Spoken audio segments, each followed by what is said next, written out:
Mr. Diaz, I understand you have already discussed the warp drive failure with Ambassador Spock? I have. It is imperative that the Ambassador's shuttle be flight ready. I need you both to ascertain the root cause of the system failures he encountered. I'm surprised, Commander. I thought you would have wanted to work on Ambassador Spock's shuttle yourself. I respect the Ambassador and his many accomplishments, but I do not derive any satisfaction from interacting with his shuttle as if it were somehow transubstantiated through its association with him. Especially when I have the entirety of this starship to concern myself with. The Ambassador asked me to take a look, and I'm ready to crack this thing open. Good. You could learn from Mr. Diaz's focus. I'll take notes. Then I will leave you to it. Make note of any abnormalities in your report. Carry on. It seems like he's warming up to us. Yeah. Even Chovok has to look at that face and know you've earned some real respect. And I have to admit that I owe you one.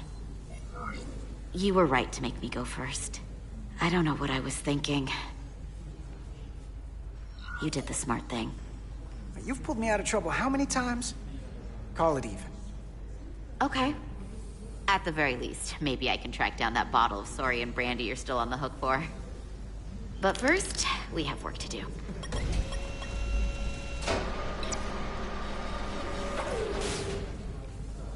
Ready to go? All set. Let's run the diagnostic.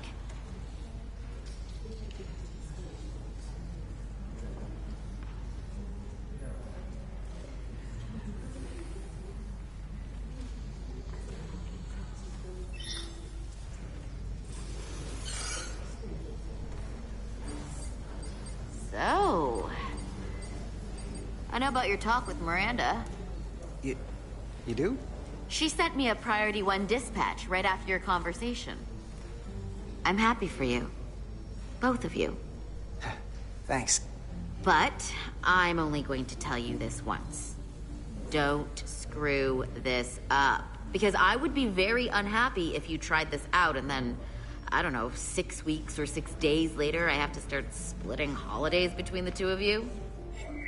All because things went south and you're not on speaking terms. You really don't believe in me, huh? It's not you. Or her. Just running the numbers, and things don't work out more often than they do. I like my friends, and I like our group.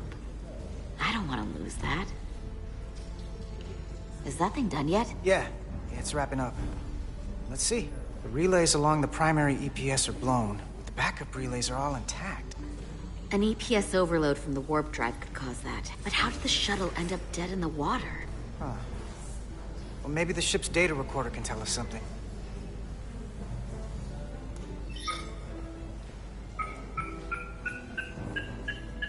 Here. They were only about 8 minutes from their plotted warp point. No faults, just those warnings. What are they?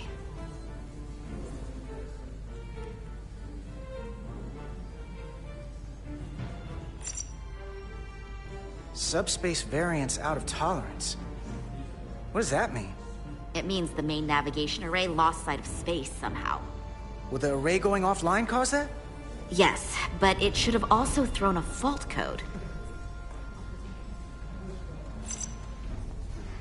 The warp field became inverted suddenly. I've seen this happen when the center warp coil cracks. A cracked warp coil throws a fault code. Still, we should take a look.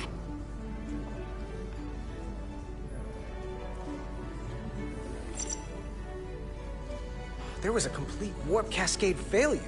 Wow. They're lucky the shuttle didn't turn inside out. Makes me think the computer panicked on the warp field equation. Any one of these failures should have thrown a fault. If it was caused by a system failure. None of this caused the relays to blow. Roll forward to when that happened. Yes, ma'am.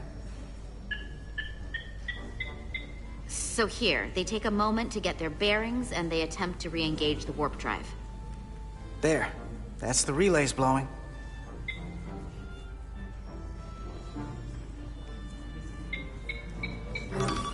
And look, there's another warp system alert. They're all the same. Subspace variance out of tolerance, or warp inversions. Finally, there's a complete warp cascade failure. Then it's one of two things. Either a warp coil is cracked, or the navigation array is offline. That makes sense. Divide and conquer. You want to check the warp coils or the navigation array? I'll check the other. Let's not overcomplicate this. One of these systems is likely broken.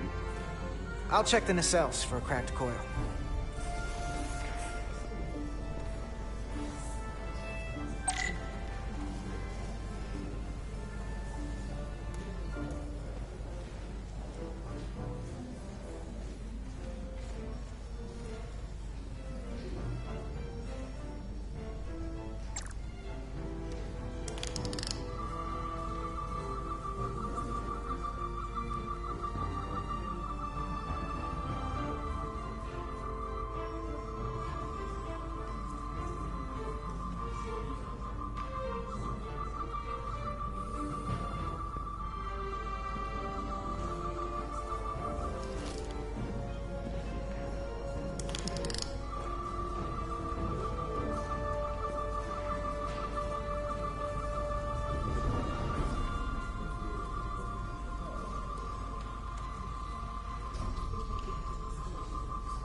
Checked every coil on the port nacelle for imbalances. If any coil in either engine were cracked, I would have detected it. So, it must be the navigation array. Except it's not. Checked and double-checked. Well, the readings don't lie. Here comes the security detail for the way team.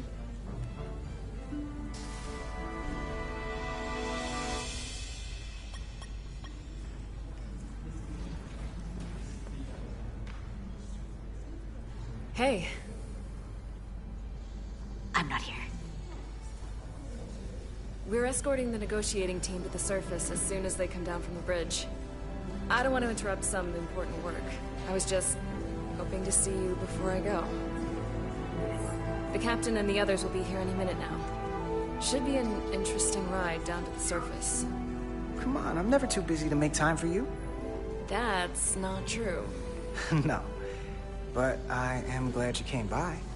Now that's more accurate. I gotta be precise with you, huh? Hey, Maris. Aren't these those button pushers you're always hanging out with? And you're the phaser jockeys we always beat in Parisi squares, right? All aboard for Hotari. That another one of the captain's railroad things? Gotta be. I just usually zone out by the time he gets to the whole, steam engines were the warp drives of their day part. Catch y'all later. You don't want to miss your train. I do have to go.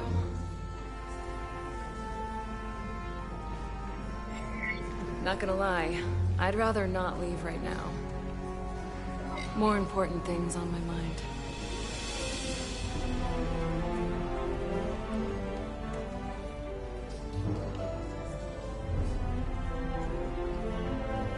That was nice. Yeah, It was. Save some of that for when I get back. You've got a deal.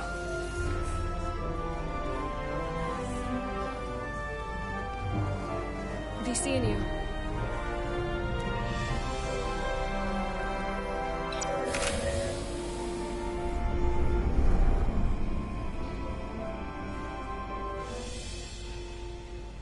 Salar de Diaz. If you could float back down to reality, we still have a ways to go. All right, where were we? So, the warp coils in the navigation array are fine, but the nav computer doesn't seem to think so. I'm out of ideas short of field stripping the shuttle from bow to stern. You wanna take this out of the shuttle and throw it on the bench? Oh, real hands-on maintenance. I like it. Okay, the nav computer is patched into the ship. The ship's computer can double-check our work. If the shuttle's nav computer is putting out false data, we'll know it. Let's run through the shuttle's logs again. Running now.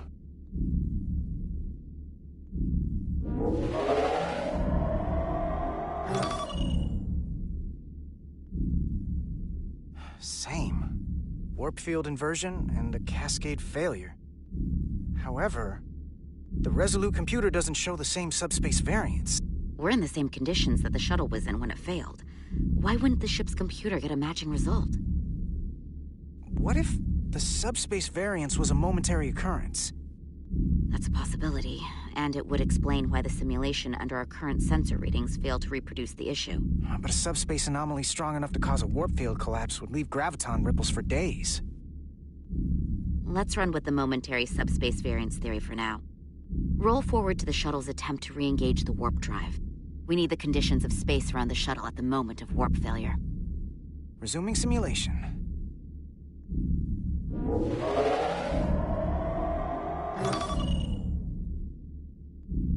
Error in warp field calculation. Cochrane formula variables are out of range. That right there. Take the shuttle sensor data from that moment. Computer, why did the warp field calculation fail? Warp field pressure returned non-orthogonal. Results are undefined. That doesn't help. Wait, what if we use a different ship? Put the Resolute into the simulation instead of the shuttle. Yeah, it should warp just fine. Unless... Computer, run the simulation with the Resolute. Resolute simulated. Computer, give me manual control on the warp power. Static field intensity, warp 1.1. 1.2. 1.3. Warp pressure is destabilized. Error in warp field calculation. The warp drive has experienced a system-wide cascade failure. Warp field collapsed. Subspace variance is out of tolerance. Cochrane formula results are undefined. Bingo. What-o? The same moment when the shuttle failed to warp, so did the ship. Whatever happened to the shuttle just happened to us. The Resolute will not sustain warp. We can't leave Hotari space.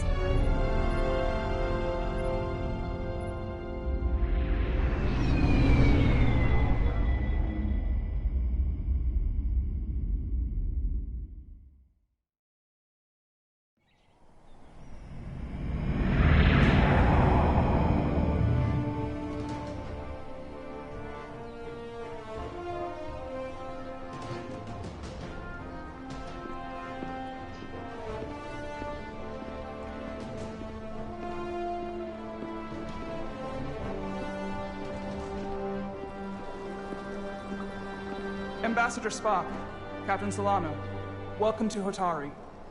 We are honored you've come. My name is Tylos Altaris, Minister of Diplomatic Affairs. The honor is ours, and this is Commander Jara Rydick, first officer aboard the USS Resolute.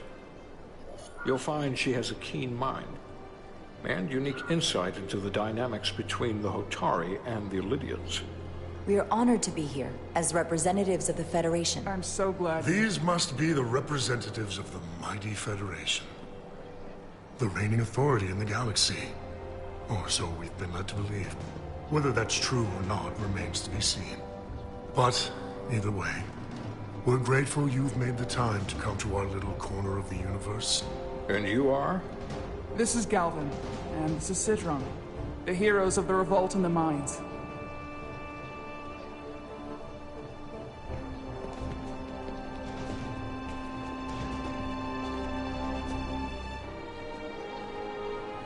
Let's hope this is the last time we ever have to come here. If you'll excuse me.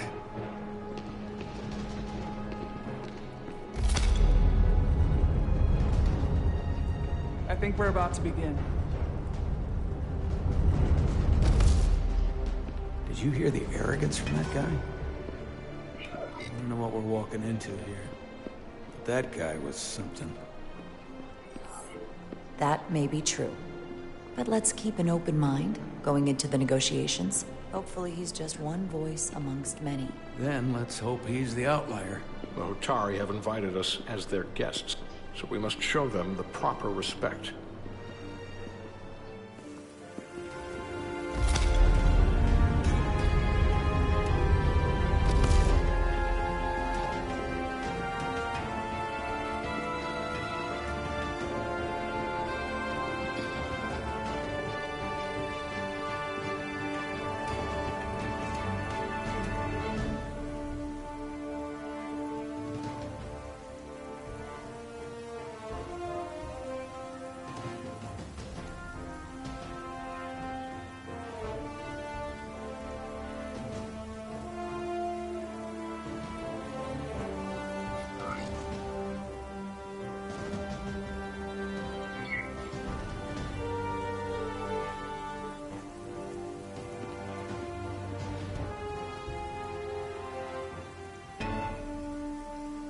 Ambassador Spock, welcome to Hotari Prime. The honor is mine, Your Majesty. That the Federation would send one of their most respected representatives is not only an honor to the Hotari people and their queen, but a recognition of our stature and importance. Let's get on with it, shall we? With all due respect to the Federation and their ambassador, they have no authority here. We are not members of their alliance. We are not subject to their rule, nor yours. We demand the immediate return of all mining operations to Elydian control, as it has been for centuries and will be for centuries more. That has always been our understanding. That understanding has changed. Then you invite war! And if you cannot remain silent, you will be silenced. But his point is well taken. What is the Federation's interest in this matter? Perhaps you would have us trade one oppressor for another? The Federation remains neutral. Our only interest is the peaceful resolution of this conflict. We are here at your request, Your Majesty. For now. I'm trying to keep an open mind here, but it's not easy. I thought they wanted us here. Was there something you wanted to say, Captain? Oh, no. My apologies. And what about the Kobliad? She's not part... She can speak for herself, can't she? Then let her.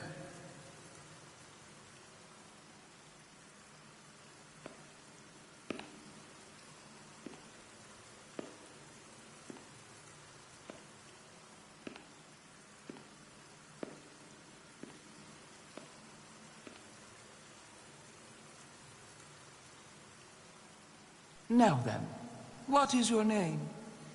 Commander Jara Rydek, Your Majesty. Being a Kobliad, you would know better than anyone. Your people suffered brutal treatment at the hands of the Cardassians. Their injustice towards the Kobliad is as unimaginable as it is unforgivable. Not unlike how we have been treated by the Elydians. As much as they'd have you believe they are the victims here, remember it was the Hotari who attacked us. Hundreds of innocent Elydians were slaughtered without mercy in those mines. The blood is on their hands, not ours! Quiet! If after all the Kobliad suffered, you finally had the chance to right that wrong, to get out from under their control, would you take it? Or would you negotiate a peace?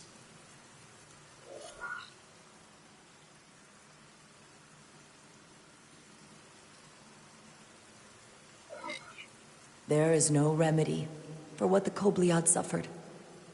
And I fear who we might have become in pursuit of it. There is no justice if the oppressed become the oppressor. So I would willingly accept a peaceful resolution if it were offered. That is the real opportunity. Perhaps, Commander Rydek. Perhaps. Unfortunately, that was not the case, was it? No, it was not. Peace is often elusive to those who need it most. The Federation is the most powerful, most advanced alliance in the galaxy. It's widely known we have an abundance of dilithium in our mines. And it's in your interest to secure a steady supply. Your Majesty, if I may. Ambassador Spock would have us believe you're here as a neutral party in the interest of peace. So why are you really here? I want the truth, not your Federation rhetoric. As Ambassador Spock has said, we've come seeking a peaceful resolution to this conflict, and have no interest in your dilithium. I'm not nearly as naive as you must think. The Federation has done business with the Illydians for decades, which makes me question your motives. What they haven't said, but cannot deny, is a simple truth. The dilithium trade would not and will no longer exist without Illydian involvement. We created it for the benefit of everyone, especially the Hotari. We've given them warp technology. We've let them share in the profits. We've made their lives infinitely better than before dilithium was discovered. All of that goes away if the Federation turns a blind eye to their treachery. That is enough of your lies! The Hotari are quite capable of running the mines. We've done so for centuries. So tell me, who deserves control of the dilithium trade and the mines on Tau? Who should the Federation recognize? The Hotari or the Illydians? It can only be one or the other, not both. If there can only be one, then it would be in the best interest of all involved if the Illydians resumed operation of the mines. And that is why we should not trust our fate to the Federation. She speaks sense. You do well to listen to her. And you do well to hold your tongue. We will take back our minds by any means necessary. And you will see more blood spilled. I am more than willing to address your concerns, Your Majesty. Yours as well, Representative. But I suggest we could have a more productive conversation with a smaller group. Perhaps only the most essential representatives.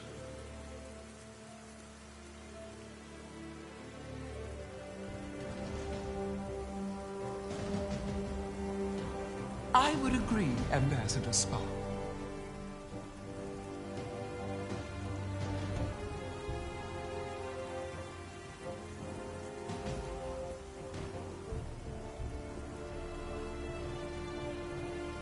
I think this is best left to those of us with more experience in diplomatic matters.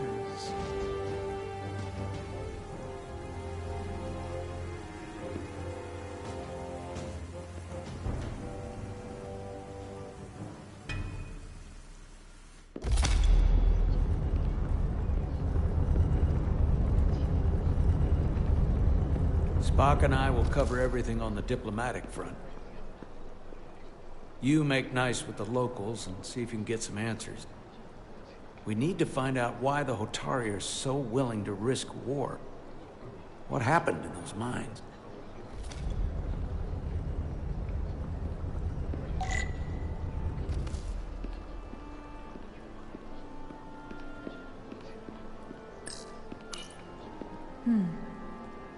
soothing.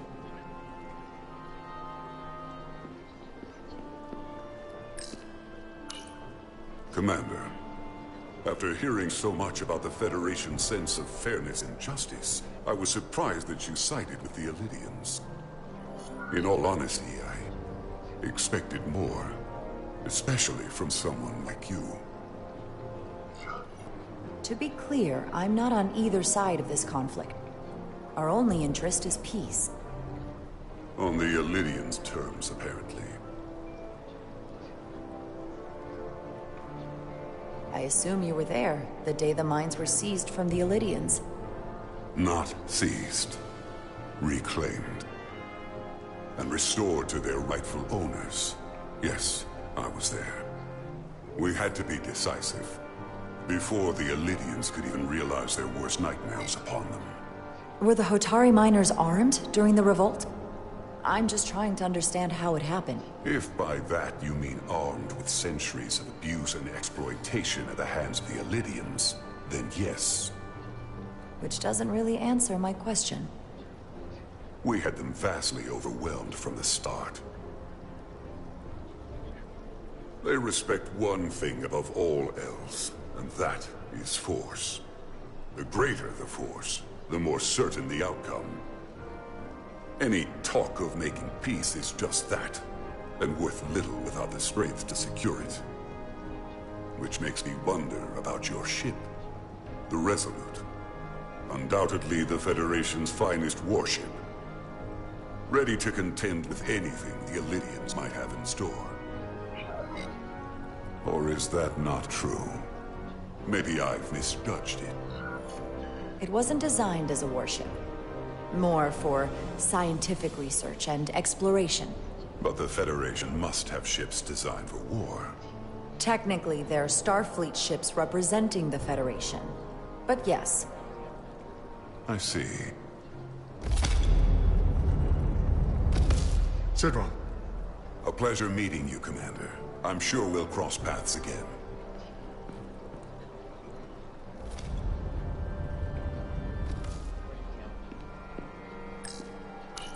Commander Rydek, I have to admit, I was surprised when you said the Illidians should control the dilithium trade. I was under the assumption the Federation was neutral. But maybe I was wrong. I can assure you, we aren't on anyone's side. We are, and will remain, completely neutral. You have my word. I hope that's true. For all of our sakes.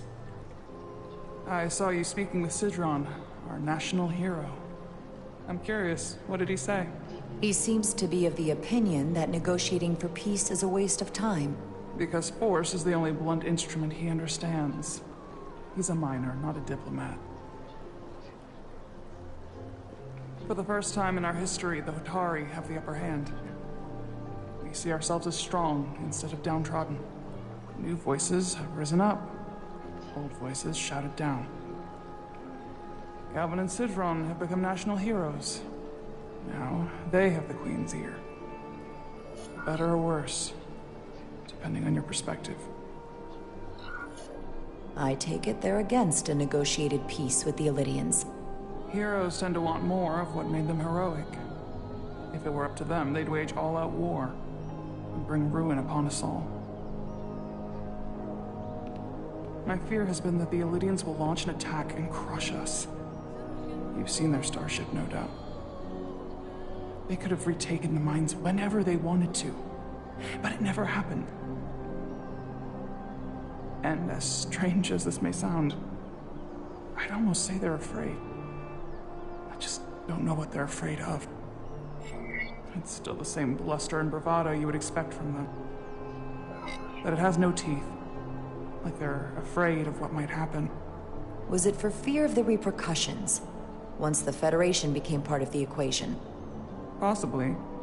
But I almost want to say this was from the very start. Before engaging the Federation was even on the table.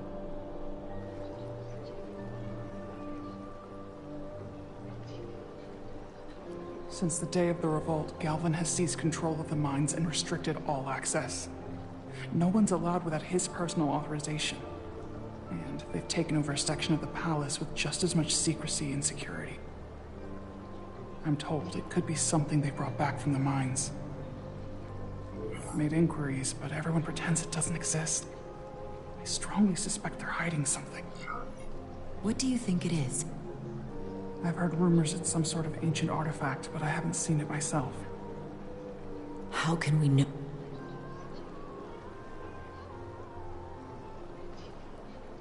I'd better see what's happening. Do you think you can find out what they're hiding? I need to see proof of something before I can make my case to the Federation. I can try, but even if I found it, I might not know what to make of it. Take this. You can use it to capture whatever you find, and then send it to me.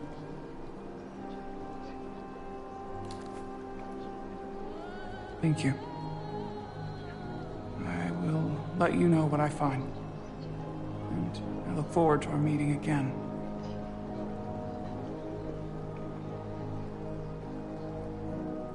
Sorry, I don't mean to bother you, but I couldn't help but notice you were speaking with the Hotari this whole time.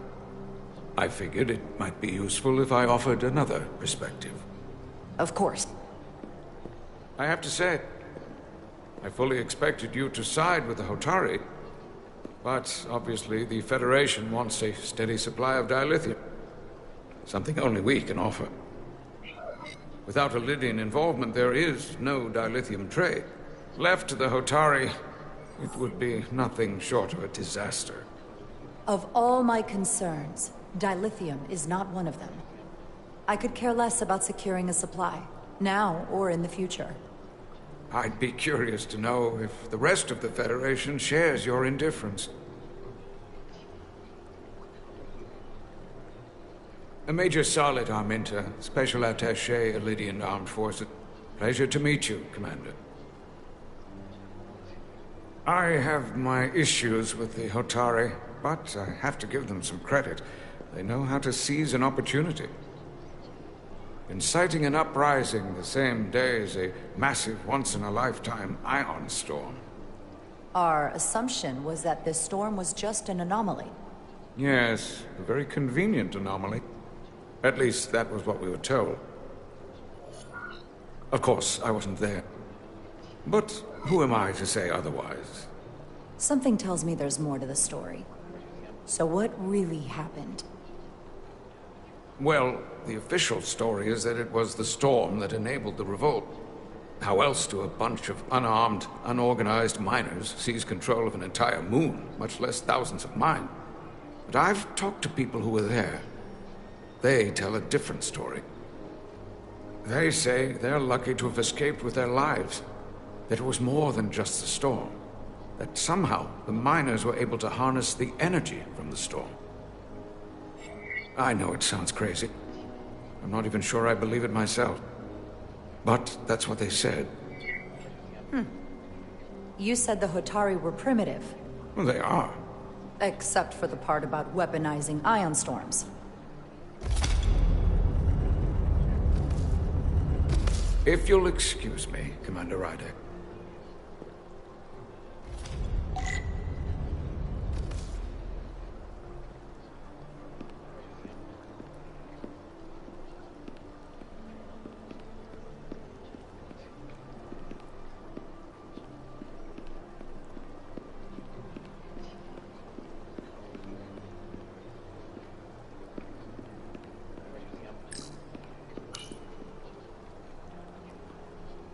They seem proud of their culture.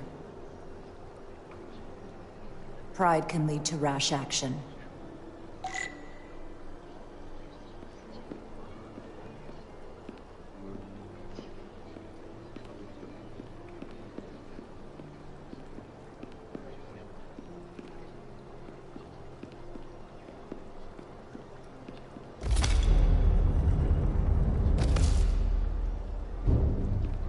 Well, that was a disaster. What happened? The Hotari refused to concede anything, so the Elydians stormed out. The Hotari did not invite us here as peacekeepers. I hope your efforts were more fruitful than ours.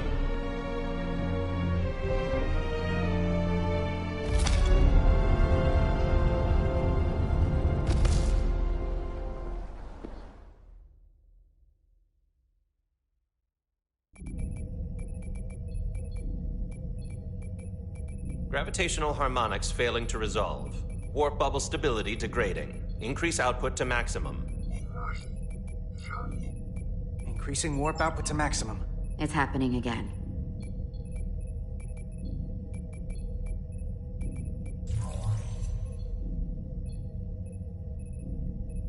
It is evident that presently, the Resolute cannot achieve warp propulsion. Since our diagnostics rule out any problems with our warp systems or anything about the ship, the problem appears to be the fabric of space itself. Space itself?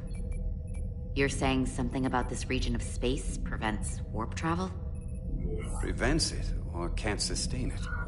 However improbable, that appears to be the case. The storm didn't stop us from leaving space dock and traveling here. But could it still be causing this interference with warp travel? We must follow sound investigatory principles. Do not let an assumed conclusion drive your analysis. Sometimes we need a little inspired thinking, Mr. Chovak. Captain Solano is on his way back from the negotiations, and I want to have some answers for him when he gets here. Indeed.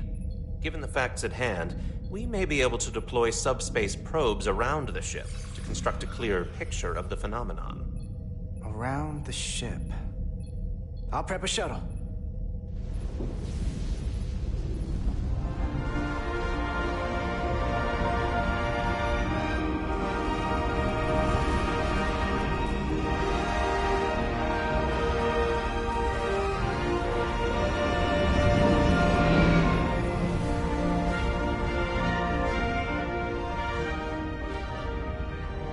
I'm setting up a waypoint at a distance roughly corresponding to the edge of our warp field. When we get there, I'll deploy the first probe.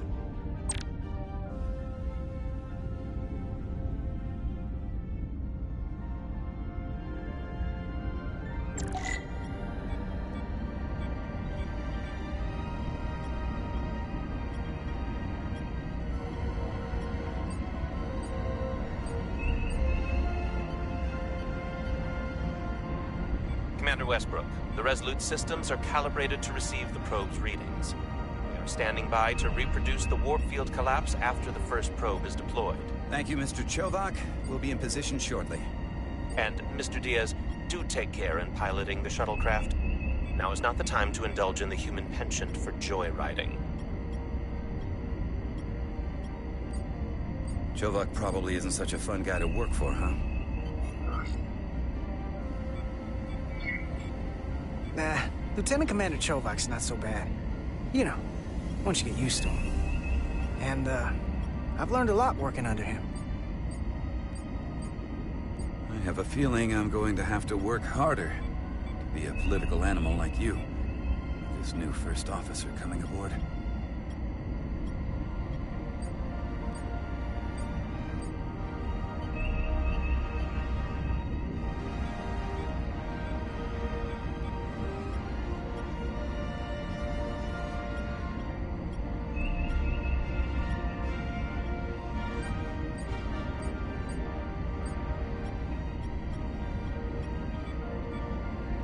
This is far enough.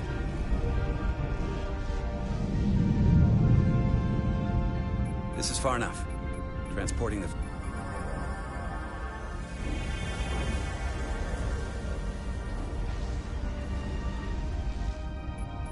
Westbrook here. The first probe is deployed. Understood. We are reading it. We are about to replay the simulation.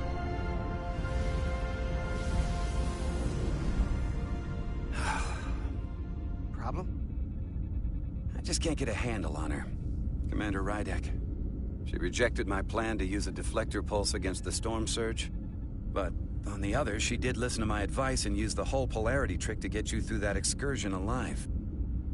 I'm not saying there's anything wrong with the new XO. I'm sure she's a fine officer, even if we don't see eye to eye. But she didn't go through what the rest of us did. You know that. And it's hard to figure out why she'd be the one Solano chose instead of, well, one of us. Well, Captain Solano likes her, and you trust the captain, right? I do. Yeah. I'm not sure if the transitive property is really applicable here, Diaz, but I catch your drift. Test is running. Warp field collapse in 3, 2, 1, mark.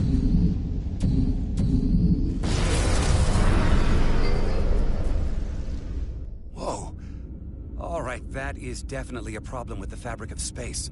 We need to get another probe out there.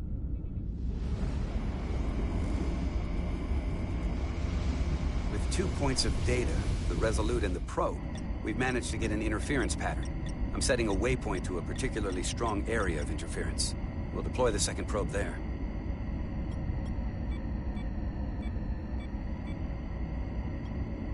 Listen, I'm gonna give you a piece of advice I wish someone had given me. Make sure you're never just one thing. And don't get so focused on what's in front of your face that you lose sight of the big picture. Before Rydek showed up, the captain pulled me into his ready room and told me he didn't think I had the people skills to be first officer. What a load of crap. I mean, if he'd said that about Chovak, sure. I appreciate the advice, Commander. I'll make sure I keep my options open. I don't need to tell you how to operate. You're already well on your way. You're a capable engineer. You're good in the field. Keep up the good work, and who knows? A solid jack of all departments like you could be Commander-in-Chief of Starfleet one day. Hell, Admiral Jellicoe started as a shuttle pilot. And there are places to go in the enlisted ranks, too. I don't know. I'm pretty happy where I am. You must be a glutton for punishment. Lieutenant Commander Chovak has been known to take decades to warm up to people.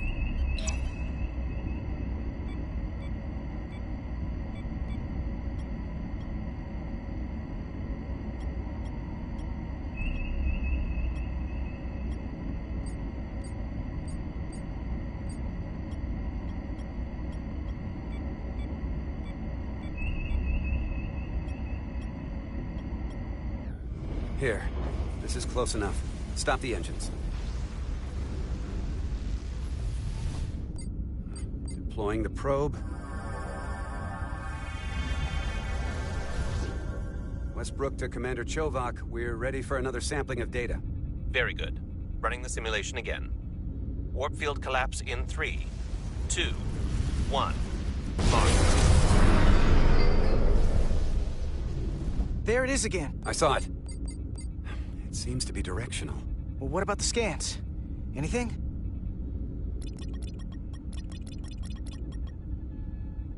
Here's the readings in relation to our local space. We've got the Resolute, Otari Prime, and the probes. All this interference is overloading the sensor buffers. We're gonna have to triangulate the sensors manually.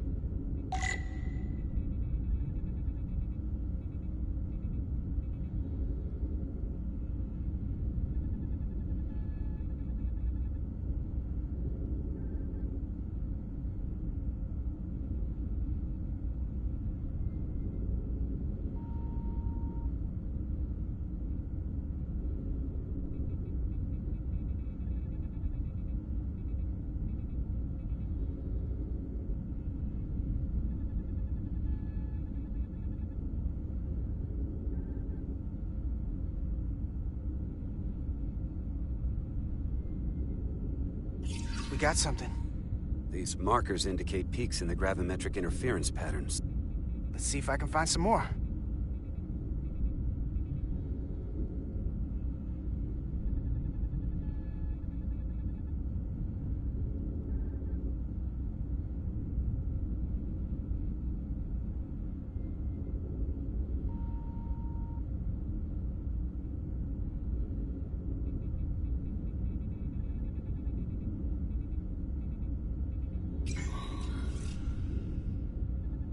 Hold up.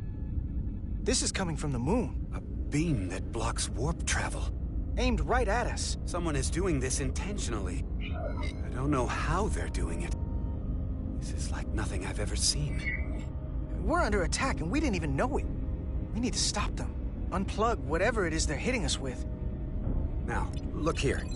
It's our current readings of the ion storm. These concentrations. They line up with the interference pattern. The storm, and this beam, they're coming from the same place. Carter, whatever petty local conflict brought us here, it's just a small part of something much bigger.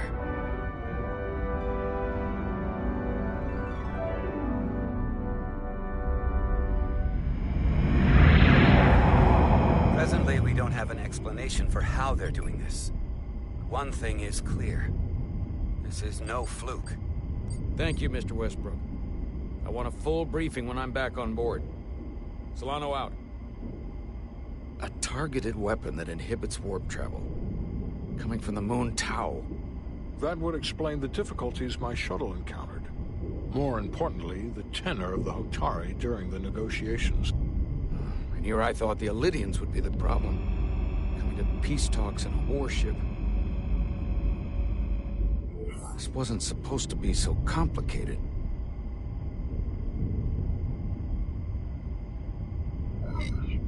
I don't know why the Hotari wanted us here, but it wasn't to negotiate. Clearly, peace is not their intention. Then what is? Why go through this charade? Tylus, the Hotari representative, said she thought they found something in the mines. Galvin and Sidron brought it back to the palace, but they're keeping it under tight security. She's going to investigate it. I gave her my tricorder. I expect she'll contact us soon. You found an ally. Why would Tylus help us? Go behind her people's back? It's a fair question, considering. She's worried that her people are being dragged into something that isn't going to end well for them. She's trying to save them. That may be true. She's certainly more likely to help than the other Hotari we've met. That raises another question. Specifically, what do the other Hotari have to gain in bringing us here, only to make this hostile maneuver against us? There must be some motivation. Unless they changed their minds between when they asked and when we got here. Given their indifference to the negotiations, and what we now know about this warp-disrupting weapon, it's almost as if they want to start a war. And Sidron was convinced the only thing the Illidians respect is force. I would say he's right about that. But at least they know when to hold back. But that does not explain why they would turn their aggressions against us. I don't think the Illidians know what's really down on that moon either. Major Arminta said the revolt defied explanation. That the Hotari miners somehow harness the energy of the storm.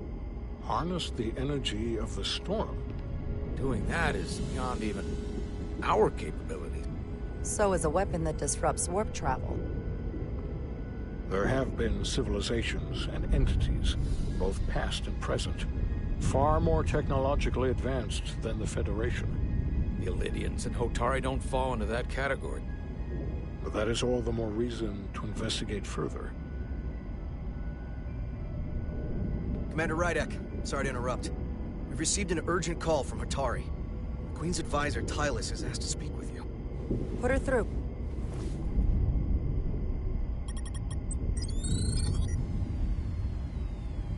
Galvin and Sidron are still with the Queen. I've enlisted help to gain access to the room they have under guard. I don't have much time. I'm not supposed to leave my post. It's only for a moment. I so appreciate your help.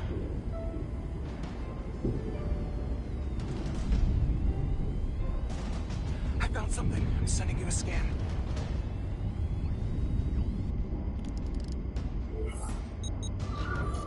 Got it.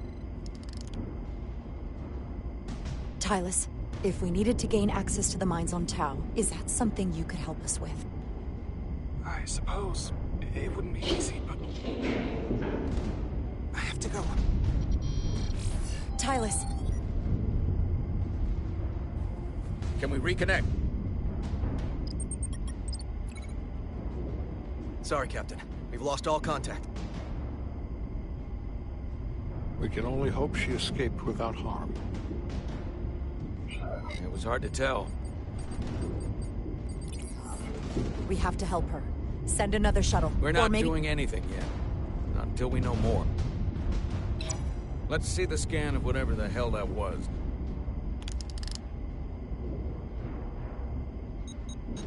Tylus suspects this came from the mines on Tau. It appears to be of ancient origin, but the markings are unfamiliar. We can run a full analysis when we get back to the Resolute. But if this came from the mines, then it might be the key to how they got the upper hand against the Illidians. Then we have to go into the mines. The Federation would not allow that. We were, after all, sent here to be a neutral party in a peace negotiation. However, we could demonstrate that the Hotari have acted in bad faith, which would enable us to investigate the mines on Tau with full justification. But of course, we would need conclusive proof before taking action. Otherwise, it could put us in a difficult position. Whatever this artifact is may be proof enough. At least to satisfy the Federation. Especially if we can show the Hotari are controlling the warp disruption. And targeting the Resolute. We may have a better understanding once we analyze the device. But a mission to the mines, covert or otherwise, is not out of the question. And I will handle the Federation.